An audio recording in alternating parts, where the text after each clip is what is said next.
They thought throwing my things in the trash was the end of my story. They had no idea it was the beginning of theirs. I'm Rachel. I'm 31.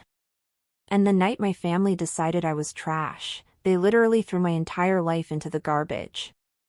I pulled into the driveway thinking about typography layouts for a new client, still wearing my bookstore lanyard, and for a second, I wondered why there were phones pointed at the front lawn. Then I saw my stuff. My clothes were spilling out of black trash bags. My art portfolios were torn open. My old tablet lay on top of everything with rain starting to drip onto the screen like someone had spit on it and walked away. My mom was standing there in the middle of it all, holding her phone up, talking to a live stream like she was hosting a show. You're 31 years old, living in my basement like a parasite. Get out of my house today. She didn't even look at me when she said it. She looked at the comments. My brother Marcus laughed loud enough for the mic to catch it as he kicked one of my bags so hard it rolled across the grass.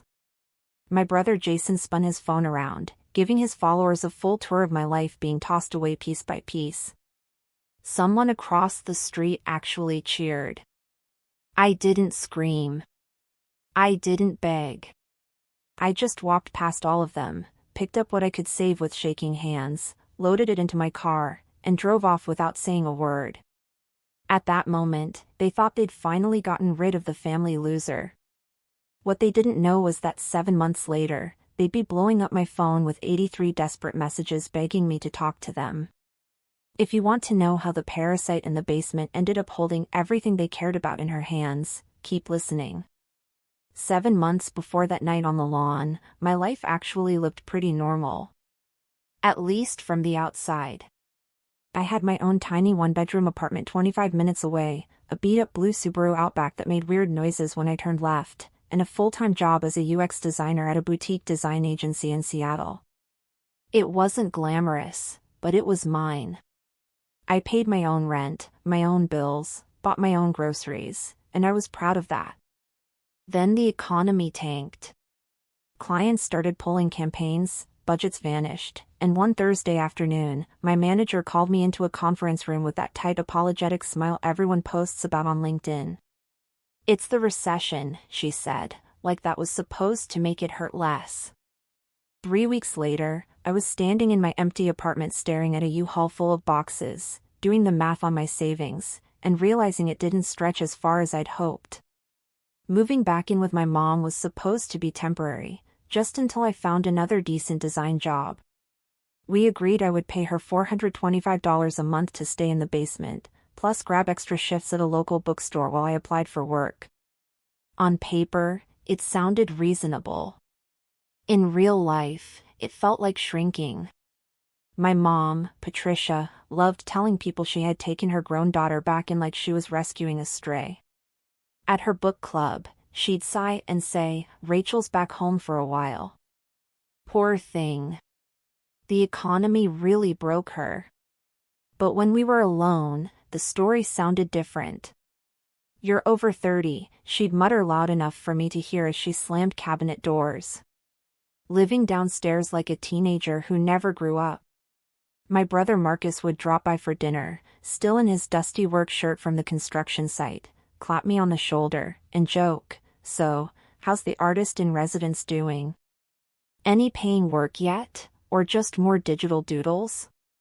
My brother Jason floated around filming everything on his phone, chirping at his followers about Sunday family dinner and cozy moments, angling the camera so I was always half cut out of frame like I was just part of the background. The basement wasn't terrible, but it didn't feel like home. I worked on my laptop at a wobbly folding table, updating my portfolio, sending out resumes, squeezing in design gigs that paid insultingly low just to keep my software subscriptions alive. Every time I handed my mom an envelope of cash for the month, she'd flip through it like a landlord checking for counterfeit bills and say something like, "Don't forget the water you use isn't free." As if I'd been washing dishes with the rain barrel. Still, I told myself it was temporary. I'd scroll through job listings late at night, imagining the day I'd walk up those basement stairs with a new offer and a move-out date. One morning, that email finally came. A small healthcare startup in Portland loved my portfolio and wanted to bring me on as a remote contract designer with the possibility of going full-time. The rate was more than I'd ever made at the bookstore and almost close to what I'd had at the agency. My hands were literally shaking as I read the contract. I went upstairs, heart pounding, and found my mom in the kitchen wiping down the counters. "Mom," I said, trying not to smile too hard. "I think I just landed a really good contract job. It's steady work, solid pay. This could actually get me back on my feet." She didn't scream, didn't hug me, didn't even ask any questions. She just paused, sponge in midair, and said, "Contract work isn't a real job, Rachel. Don't get too excited. People like you need stability." Then she went back to scrubbing like I'd told her the weather. I laughed it off, but something about the way she said, "people like you," lodged in my chest and stayed there. Have you ever told someone your good news and felt for just a split second like they were annoyed you might actually do well without them? I tried to ignore that feeling. I signed the contract, circled the start date on my calendar, and told myself that whatever my mom thought didn't matter. I had a plan. I had a way out. What I didn't know was that before I could take that next step, she was already planning a very public performance to make sure everyone believed I was the problem, not her. I didn't stop driving until the houses started to blur into one long smear of holiday lights and delivery trucks. I ended up in front of Maya's apartment without really remembering how I got there. She opened the door, took one look at my face, and pulled me inside without asking any questions. My clothes were damp, my tablet looked like it had been in a minor war, and my hands were still shaking from gripping the steering wheel. When I finally managed to say, "My mom threw my stuff in the trash and live-streamed it," Maya just stared at me for a second, then said, "Sit down. Start from the beginning." I handed her my phone and scrolled to the saved video someone had screen recorded and sent me before Jason took it down. Maya hit play. There was my mother framed perfectly in the center, eyes bright with righteous anger, calling me a parasite to a rolling stream of laughing emojis. Marcus kicking my bag. Jason giggling as he swung his camera around like this was top-tier content. I watched my own face appear on screen, confused, stunned, quiet. A couple of comments slid past at the bottom. "She looks lazy, TBH, and my mom would never put up with that." It felt like being at my own funeral and hearing the eulogy from people who'd never met me. Maya paused the video and zoomed in on something I'd missed. "Wait, when did she even find out about your new job?" she asked.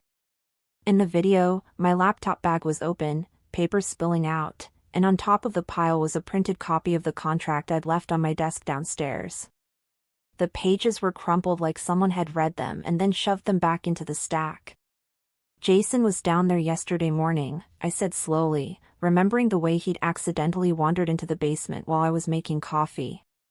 "He asked if he could borrow a ring light stand. I told him not to touch my stuff." Maya raised an eyebrow. "And you think he listened?" That's when it clicked. My mom hadn't just snapped out of nowhere. She'd seen the rate on my contract, the start date, the words remote, retainer, option to go full-time, everything I'd been praying for. And instead of being relieved, she'd seen it as a threat to her story, the one where she was the struggling single mom supporting her helpless adult daughter. I leaned back on Maya's couch, staring at the ceiling. "She needed me to leave as the villain," I said quietly.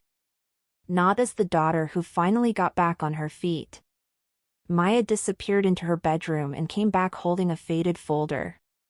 "Do you remember this?" she asked. It was from 5 years ago after my uncle died. The old real estate developer who used to take me on long drives to look at properties and explain why some neighborhoods were investments and others were money traps. He'd left an envelope with my name on it back then, sent through his attorney. I'd been too grief-stricken and overwhelmed to really process it. My mom had waved it off at the time. "Just boring estate stuff. I'll handle it." I never pushed. Now, for the first time, I opened the folder properly. Inside was a copy of his will and a letter from his attorney, Ms. Chin, a woman I barely remembered meeting at the funeral. The letter spelled it out in plain English. I was listed as partial owner on 3 assets, 42% of my mom's house, 58% of a rental duplex in Tacoma, and 35% of Marcus's construction business. There was even a note in his handwriting at the bottom of the page. Rachel understands value. This will help protect her if people ever stop seeing it. My mother had never mentioned any of it. Not once in 5 years. I sat there with the paper trembling in my hands, replaying every time she'd complained about carrying me financially while cashing rent checks from a property I technically owned more than half of. You realize, Maya said carefully, that if this is real, they've been pocketing your share the entire time. My first instinct was to storm over to my mom's house and shove the will in her face, to drag her onto a live stream of my own and narrate every lie she'd ever told. But as my anger rose, something colder settled in underneath it. My uncle hadn't left me this just so I could scream and reenact her drama. He'd left it so I'd have leverage, choices, power. So instead of driving back, I looked up the number on the letter and called Ms. Chin. Hearing her calm, steady voice on the other end of the line made everything feel suddenly very real. She confirmed the will was valid, filed, and enforceable. She confirmed that the rental income from the Tacoma duplex had been going into an account with my mother's name on it. She confirmed that any loans taken out against the properties without my consent could be a serious problem for whoever signed them. By the time I hung up, my hands had stopped shaking. I was still hurt, still humiliated. But underneath the hurt, there was something new. Focus. For 7 months in that basement, I'd let them call me a burden while sitting on assets my uncle had specifically tied to my name. They wanted a powerless parasite they could kick around for sympathy points online. What they actually had was a co-owner who knew exactly where all the bodies were buried on paper. I wasn't going to lose my mind on camera. I wasn't going to give them another performance.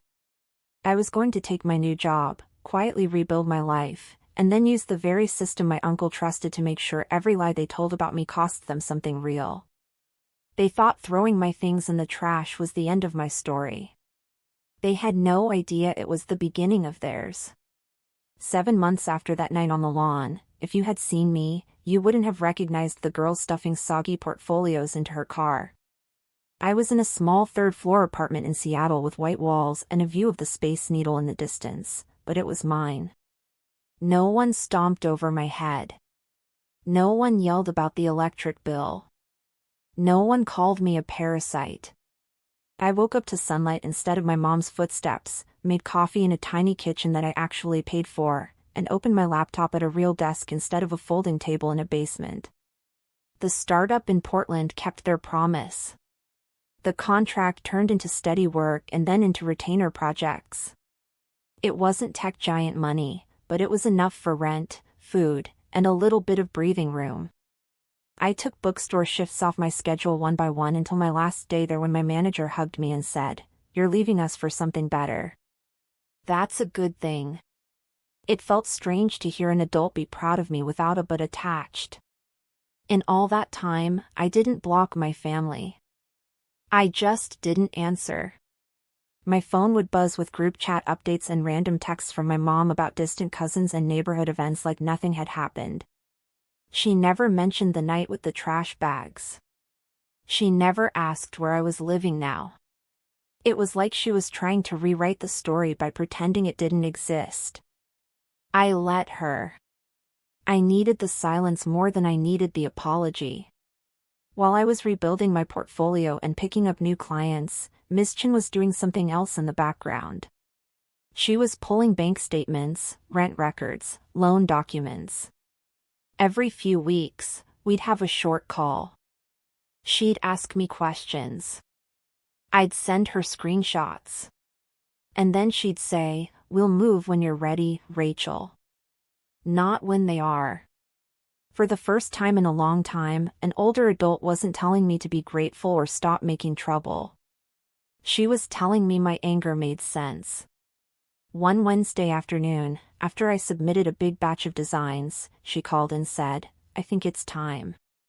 I stared at the spreadsheet open on my screen. Years of rental income from the Tacoma duplex. Loan paperwork with my mother's and Marcus's names, but not mine. A rough estimate of what my share should have been. I swallowed hard. "What happens when we do this?" I asked. "We don't destroy them," she said calmly. "We just stop them from pretending you don't exist. They'll get angry. They'll try to make you feel guilty. That's not your problem." A week later, she sent formal letters to my mother and to the business address, laying everything out in legal language: my ownership percentages, the debts taken out without my consent, the amount of rental income that should have been shared, a request to negotiate a fair arrangement before things went to court.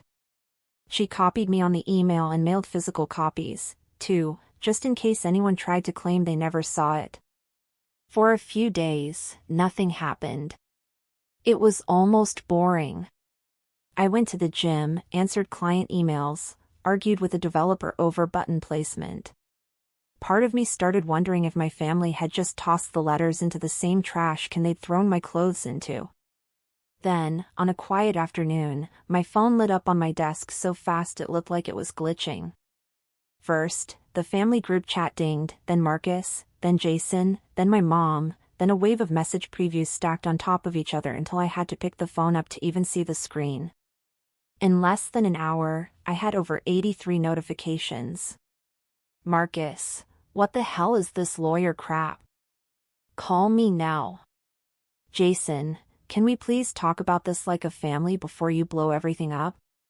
"Mom, Rachel, where are you living? Why didn't you come to us first? We need to fix this. Answer me." The group chat was chaos. Screenshots of the letter, all caps accusations, cousins asking what was going on. My Aunt Linda dropped in a single line that said, "Maybe we should have told her about the will when Tom passed," and then immediately left the chat. I stared at my phone and realized something had flipped. 7 months ago, I was the one standing in the driveway with my life in pieces while everyone pointed cameras at me. Now they were the ones spinning, trying to control the narrative, trying to drag me back into the role of the guilty child who needed to make things right. I set the phone down, face down, and let it buzz on the table. I made myself a sandwich. I finished my client notes. I let every call go to voicemail. When I finally listened to one of Marcus's messages, he sounded less angry and more afraid than I'd ever heard him. "Look, Ratch," he said, voice tight. "Mom's freaking out. The bank is asking questions. Just tell us where you are so we can sit down and figure this out. You don't have to do this." But the thing was, I did because for years they'd been doing things behind my back and calling it family. For once, I was the one who had moved first. And this time, the mess they'd made wasn't going to be cleaned up with a deleted live stream and a fake apology video. The first sign that things were getting ugly wasn't a lawyer email. It was a TikTok. I was lying on my couch after a late night of revisions when Maya texted me a link in 3 words, "You need this." I clicked and there was Jason perfectly lit in his bedroom, facial expression just vulnerable enough. The caption said, "When your own family member chooses money over blood," and the sound he used was some trending audio about betrayal. He never said my name, but he didn't have to. He talked about a sibling who was suing our mom over a house she never paid for and trying to take my brother's business away. His followers flooded the comments with sympathy, calling this mystery sibling greedy, ungrateful, a gold digger. A few of them figured out my Instagram from old tagged photos and started sending me DMs. "You really taking your mom to court over rent money?" one asked. Another one said, "Get a job instead of chasing inheritance." It was almost funny in a sick way how fast people will pick a side when they only hear one version of a story. I put my phone down, took a few deep breaths, and reminded myself that Miss Chin had told me this might happen. "They're going to frame this as you attacking them," she'd said. "Because that's easier than admitting they stole from you." A few days later, it wasn't just DMs, somebody left a 1-star review on my design portfolio page, calling me unprofessional and emotionally unstable. Another wrote, "Refused to work with family. Imagine what she'd do to clients." I knew exactly where it was coming from. The language sounded way too much like the things my mom used to say under her breath. Then Marcus showed up. I was leaving my building one afternoon with my laptop bag over my shoulder when he stepped away from a truck parked at the curb. He looked tired, eyes bloodshot, holding a crumpled energy drink can in his hand. "We need to talk," he said, blocking my way. "You can call my lawyer," I answered, keeping my voice as steady as I could. He laughed once, sharp. "Oh, that lady. She's trying to turn you against your own family, Ratch. This is between us. Just sign a paper saying you don't want the business and Mom's house. And this all goes away. The bank stops calling. We get back to normal." Normal. As if normal was my clothes in the trash while he laughed for an audience. I shifted my bag on my shoulder, reminding myself that there were cameras in the parking lot. "I'm not signing away what Uncle Tom left me because you took out loans without me," I said. His jaw tightened. "You think you know how business works because he took you to look at a few properties? You're going to ruin everything he built." I almost laughed at that. "He built it, Marcus," I said. "You and Mom just pretended I wasn't part of it."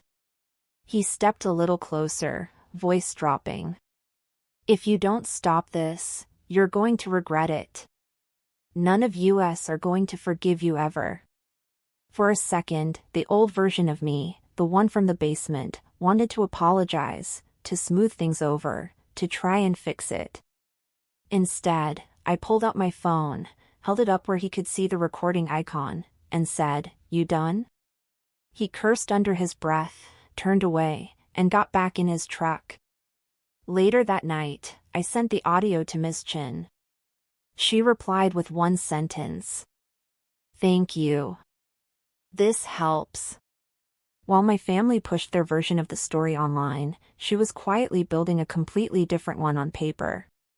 She walked me through what she'd found so far. My mom had used the Tacoma rental as collateral for a personal line of credit without my signature. Part of that loan had gone into Marcus's business when work slowed down. The rest had been used to update the house we technically co-owned. There were 5 years of rent checks deposited into my mother's account, 0 of which had ever reached me. "Can they go to jail for this?" I asked, my voice tighter than I meant it to be. "We're not talking prison right now," she said. "We're talking consequences, financial, legal, reputational. And Rachel, your uncle was smarter than they gave him credit for." That was when she told me about the clause they never mentioned. Buried in the will was a condition stating that if any co-owners of the properties tried to conceal the existence of the will or intentionally excluded me from decisions, their percentage of ownership could be reduced by up to 18% per year at a judge's discretion. It wasn't automatic, but it was a very real threat. "They thought they were hiding you from the paperwork," she said. "All they really did was stack penalties against themselves." Meanwhile, the online harassment didn't stop. Jason posted another story, this time with a more serious tone, saying, "Sometimes the people you give your whole life for are the ones who will sell you out for $1. His comments were full of people telling him to cut me off forever to protect his energy. I watched the video twice, not because I felt guilty, but because it was surreal seeing someone weaponize strangers' sympathy like that when I had the actual bank documents in my email. One evening, after a particularly long day of filtering hate DMs into a folder I jokingly labeled evidence, my phone rang again. It was my mom. I let it go to voicemail, then listened to it with my thumb hovering over the delete button. Her voice was shaking. "Rachel, what are you doing?" she said. "You're tearing this family apart. Do you think your uncle would want this? Do you think he'd want us fighting over money?" I looked over at his letter on my desk, the one where he'd written that I understood value. I thought about all the rent checks she'd cashed while telling her friends she was supporting me. For the first time, her guilt trip didn't land. Have you ever realized in one moment that the thing you were always told was your fault never actually belonged to you in the first place? I took a breath and deleted the voicemail without answering. They could flood my inbox, flood my mentions, flood my voicemail. They could call me greedy, selfish, heartless. But every new post, every angry message, every veiled threat was just one more piece in a pattern that my lawyer could point to later. They were trying to keep control the only way they knew how, by shouting louder. I was done shouting. I had something louder than all of them combined. I had the law. And it was only a matter of time before they learned that the hard way. The turning point didn't feel dramatic at first. It was just an email from Ms. Chen asking if I could come into her office on a Tuesday afternoon. Her building was one of those older brick places downtown, the kind of spot my uncle would have approved of, solid and unpretentious. I sat across from her at a long wooden desk while she laid out a stack of folders like we were about to play the most high-stakes card game of my life. "I think it's time we put some choices in front of your family," she said. "And we do it on paper, not in comments or live streams." She walked me through what she'd prepared, a detailed summary of my ownership in the house, the Tacoma rental, and Marcus's business, 5 years of rent income that had never been shared, the loan documents where my name should have appeared and didn't. Then she showed me the proposal letter. It was simple, almost polite. We weren't threatening to throw anybody out on the street. We were just saying, these are the facts. Here's what's fair. "So, what are we asking for?" I said, my eyes scanning the pages. "3 options," she answered. "They can sell the properties and divide the money according to the percentages your uncle left. They can buy out your share at market value, or they can keep everything the way it is structurally, but a professional management company handles the rental and you receive your share going forward plus a reimbursement of $23,000 for past income paid over time." It sounded huge and small at the same time. Not a lottery win, not a revenge fantasy where they were left in the dust, but enough to make things right. Enough to make hiding the will sting. "And the will clause?" I asked. She nodded. "They've already concealed your ownership for years. If they refuse to cooperate and we go to court, we can ask the judge to reduce their shares because of that up to 18% per year. They keep pushing. They risk losing even more." We sent the proposal. This time, the silence didn't last long. Within a week, their lawyer had reached out, an older man who sounded tired before we'd even begun. We scheduled a mediation meeting. Walking into that conference room felt like walking back into my childhood kitchen, but with fluorescent lighting and a pot of stale coffee in the corner. My mom sat on one side of the table, hands clenched around a tissue, dressed like she was going to church. Marcus slumped in his chair, jaw tight, eyes darting anywhere but at me. Jason wore camera-ready makeup and kept glancing at his phone like he was late for a live stream. I sat beside Ms. Chin, my heart pounding so hard I could feel it in my teeth, but my face stayed calm. I wasn't the basement girl anymore. "We don't want to drag this through court," the other lawyer started. "This is a family matter."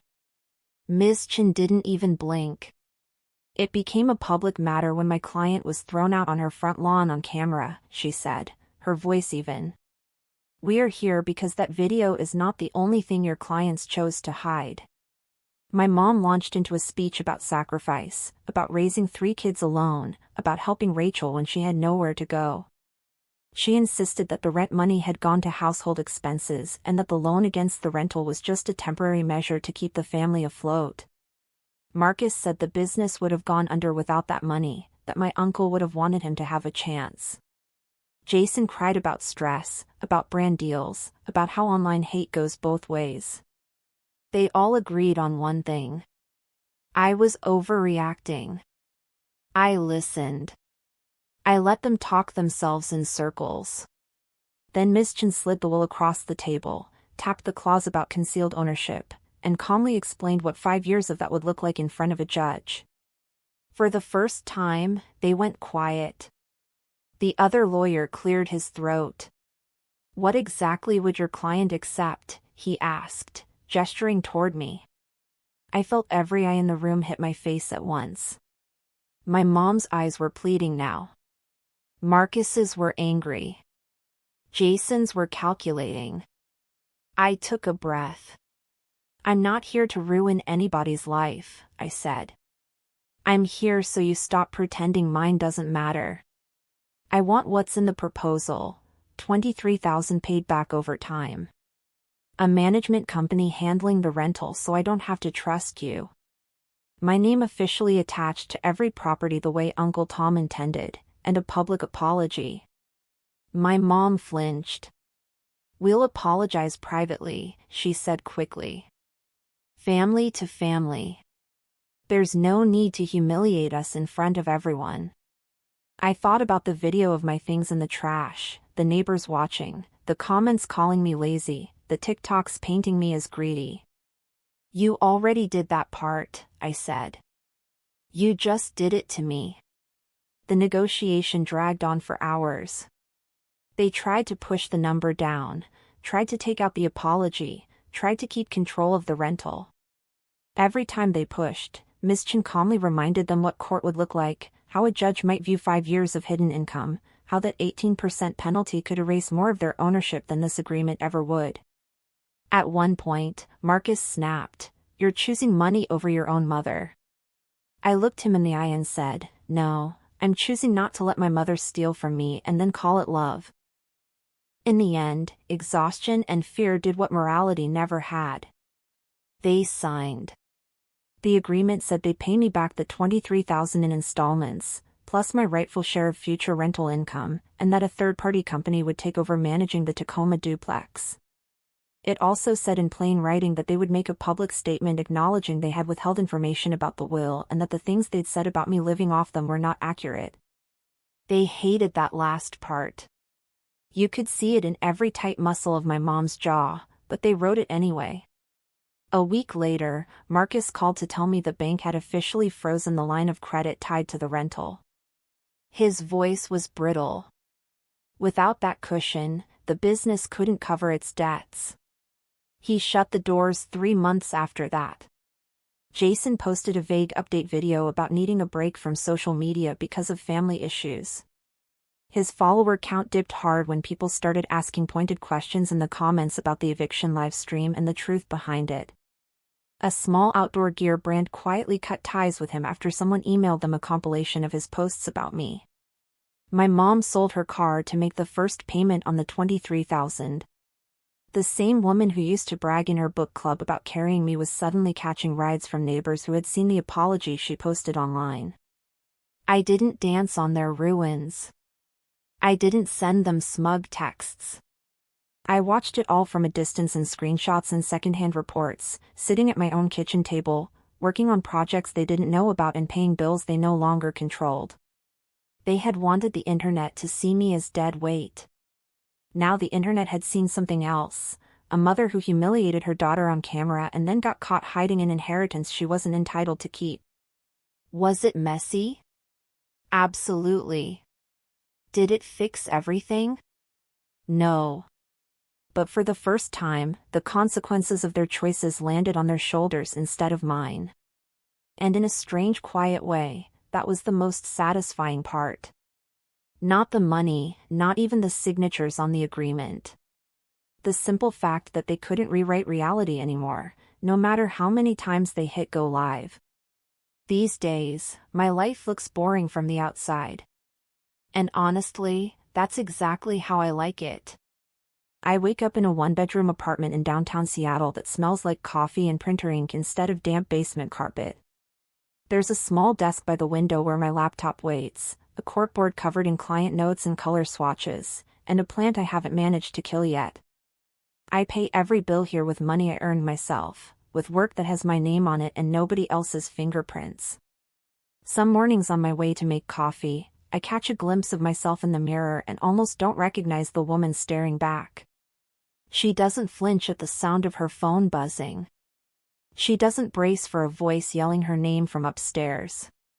She just lives. The fallout with my family didn't magically fix who they are. Marcus texted me a month after the business closed, a long message about starting over and asking if I had any advice on budgeting and marketing. Old me would have dropped everything to help. This version of me replied with 3 short, practical lines and didn't apologize when I didn't answer his follow-up right away. Jason tried to DM me from a backup account, saying he missed me and that the internet doesn't understand the whole story. I left the message on read and went back to my project. I don't hate him. I just don't trust him with access to my life anymore. My mom sent a handwritten letter, pages of tight, neat script, explaining how stressed she'd been, how scared she was of losing the house, how she'd made mistakes and was only trying to survive. She wrote that she hoped I could forgive her someday, that I'd come home for Thanksgiving once things calmed down. I folded the letter, put it in a box with my uncle's will and the old photos he left me, and decided that forgiveness didn't have to look like going back to the version of family that broke me. One night, after finishing a big design project, I found an old voicemail from my uncle still saved in my phone from years ago. I hit play without thinking. His voice came through warm and steady. Hey, kiddo. Just wanted to say I'm proud of you. I know things feel heavy sometimes, but you see details other people pretend aren't there. That's going to protect you one day. I sat on the floor of my living room and laughed once, a little choked. He had no idea how right he was. For a long time, I thought revenge meant making them feel as small as they made me feel. Standing there watching my things in the trash, I fantasized about some big dramatic clapback, about humiliating them the way they humiliated me. In the end, revenge looked different. It looked like using the truth instead of screaming. It looked like boundaries instead of begging. It looked like making sure their lies cost them money, reputation, and comfort, while I built something quieter, but stronger.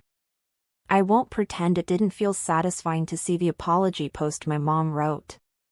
To hear that Jason lost brand deals. To know Marcus couldn't keep playing boss with money that was never really his. But the part that stays with me isn't their punishment. It's the way my chest doesn't tighten anymore when I hear the word family. I've learned that blood doesn't give anyone the right to steal from you, to rewrite your story, or to turn your pain into content. Respect does. Accountability does. Love does. If you've ever been the problem child just because you refuse to stay quiet, I hope my story reminds you that you're allowed to protect yourself, even from the people who raised you. And if your own family ever made you feel like dead weight, maybe one day you'll get to stand in a place that's yours, paid for with your own work, and realize they were wrong about you the entire time. When that day comes, I hope you remember to choose your future over their version of your past.